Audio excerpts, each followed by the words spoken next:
Hey, welcome back to Daily Flash. I'm Mitch English, along with Riesa, Pascal. Well, you probably pretty much second-guessed that spring break trip because of the rising gas prices, right?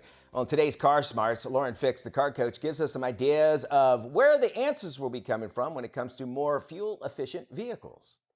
We're all feeling the pain at the pump. As gasoline prices rose in the 15 years or so ago, some suggested that converting our corn supply to ethanol was the answer. And both the automotive industry and environmentalists quickly embraced that theory. Now, with hindsight always better than foresight, a new study finds that corn based ethanol may actually be worse than gasoline for the environment. As a refresher, ethanol is made from corn, and for years it's been mixed with gasoline to be sold at America's gas pumps, typically as E10, E15, or E85. And the E is the ethanol percentage mixed in with gasoline. Now, ethanol is now a key ingredient in today's gasoline.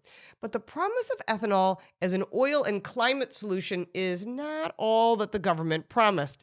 A new study published by the National Academy of Sciences, or NAS, could deliver a death blow to E85 ethanol fuels. The newly published study finds that corn-based ethanol, roughly 24% more carbon intensive than gasoline, and the report could influence the future of biofuels, a subject that is now under review by the government.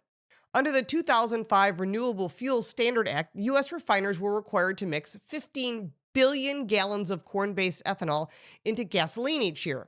Meanwhile, there was pressure on the refineries to boost distribution of E85, a fuel mix of 85% ethanol and 15% gasoline.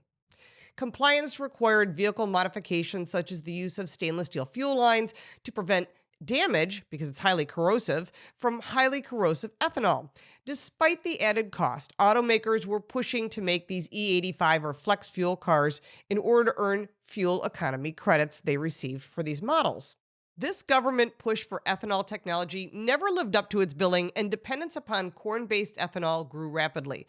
Between 2008 and 2016, the new study noted that the farmland in the U.S. devoted to providing corn for alcohol grew by 6.9 million acres. It should be noted, though, that while the increase in acreage might be thought of as land used to actually produce ethanol, what's most considerable is sweet corn, a tiny percentage of our corn crop, with a vast majority of it being used for animal feed, production of high fructose corn syrups, and other products that we eat. Still, the result created the opposite effect of what ethanol backers claimed. According to the research, which was backed in part by the National Wildlife Federation and the U.S. Department of Energy, carbon stored in soil was released, while the use of the fertilizers increased. And modern fertilizers create numerous environmental problems, starting with emissions released during their production. Predictably, the Renewable Fuels Association claims the study is based on the worst-case assumptions and cherry-picked data. Here's the bottom line. The NAS study could have a big impact on the in-progress review of the use of biofuels. The original mandates were extended through 2022. The EPA is expected to announce future targets in May that could impact the levels of all biofuels, as the current administration wants to push and focus on the shift to electrified vehicles. Any cutback or modification of ethanol as a gasoline component is likely to generate severe controversy and could come into play as an issue during the upcoming midterm elections. I'm Lauren Fix, and you can find this information on my website, carcoachreports.com and dailyflashshow.com.